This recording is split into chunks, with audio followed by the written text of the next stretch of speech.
update ng bayan. Maasahan anumang panahon. Magandang araw po sa ating lahat. Narito ang update sa lagay ng panahon ngayong araw ng Huwebes, September 19, 2024. Sa kasalukuyan ay southwest monsoon na lamang ang weather system na nakakaapekto ngayon sa ating bansa.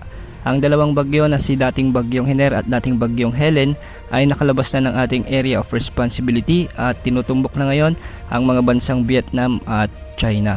Ngayong araw, asahan ang maulang panahon sa bahagi ng Zambales at Bataan dulot ng southwest monsoon.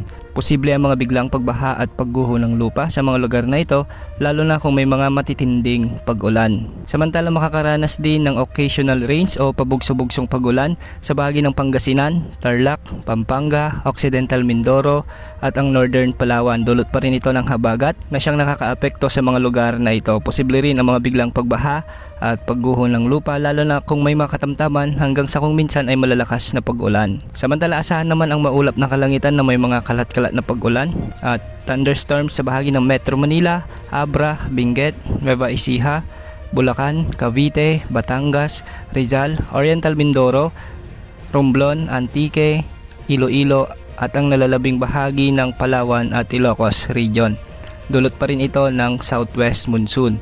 Kaya yung mga lugar na ito, pinag-iingat po natin dahil posible ang mga minsay malalakas na pag-ulan na siyang magdudulot ng mga biglang pagbaha at pagguho ng lupa. Samantalang sa nalalabing bahagi naman ng Luzon at Visayas, asahan naman ang bahagyang maulap na kalangitan na may mga kalat-kalat na pag-ulan at pagkidlat pagkulog. Dulot pa rin ito ng umiiral na habagat. At sa buong Mindanao, magiging bahagyang maulap hanggang sa maulap din ang kalangitan, ngunit pagsapit ng hapon ay posible ang mga pag-ulan dulot ng mga thunderstorms. Posible rin ang mga biglang pagbaha at pagguho ng lupa, lalo na kung may mga severe thunderstorms.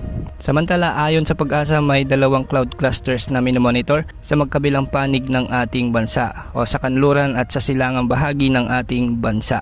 Ang mga ito ay may posibilidad na maging low pressure area, ngunit sa loob ng 24 na oras ay mababa pa rin ang tsansa nitong lumakas bilang bagyo. Posible pang mga pagbabago sa mga potensyal na samalang panahon na ito, kaya manatiling nakaantabay sa mga susunod na updates.